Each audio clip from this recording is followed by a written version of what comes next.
Anderson. I'm an adjunct professor in the anthropology department. Teach West African drumming, a cultures class in the spring, and I also work with the Wesley Center on campus. I teach meditation.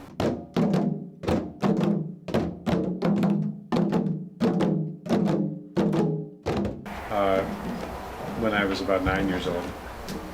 I've been drumming since I was a little kid.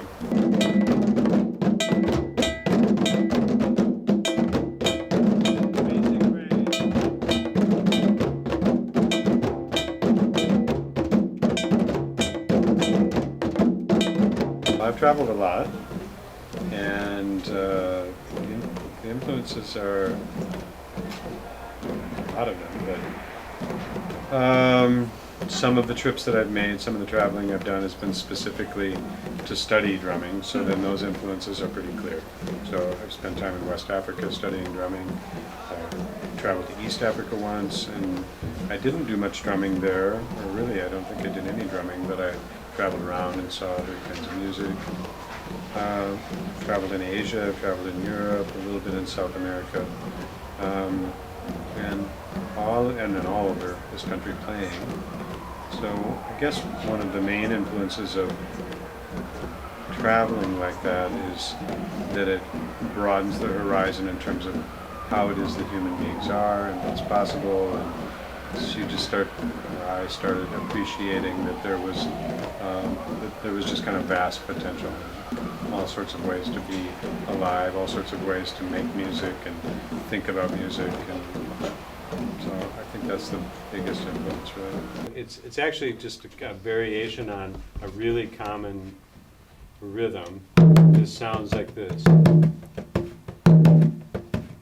Now I use this rhythm for a ton of things, and so it's really common, kind of West African sort of rhythm, and then in Latin music you hear it sounds more like Latin music. And then if you slightly put a little bit of a twist on it and a little bit of swing in it, then it'll sound like reggae, and then it sounds like this.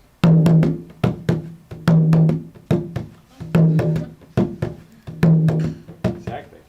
Makes you want to dance right away, right? You can hear Brother Bob right away. So.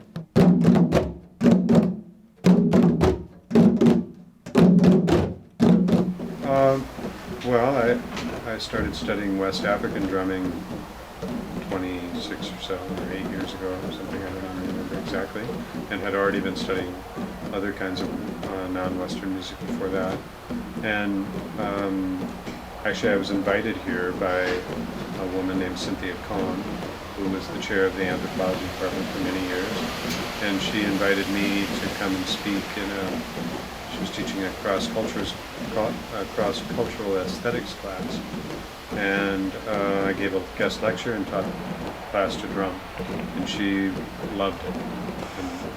And so she invited me to come and teach a class with her, because really that's the cultures class that I'm still teaching.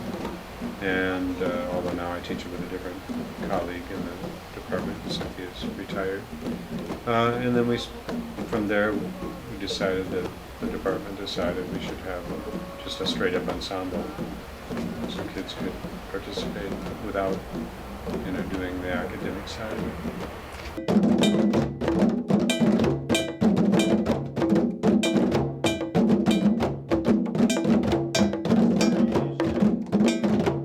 Joy, and first and foremost, that, actually.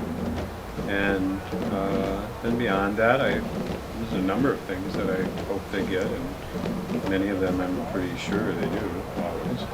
But I hope that they get an expanded sense of what it means to be musical and what it means to be a musician, because I'm pretty sure that 98 to 100% of the kids that come through this class, and there's been many of them in the last 20 years, don't consider themselves musicians, and they are, because they're playing music, which would be the definition of a musician.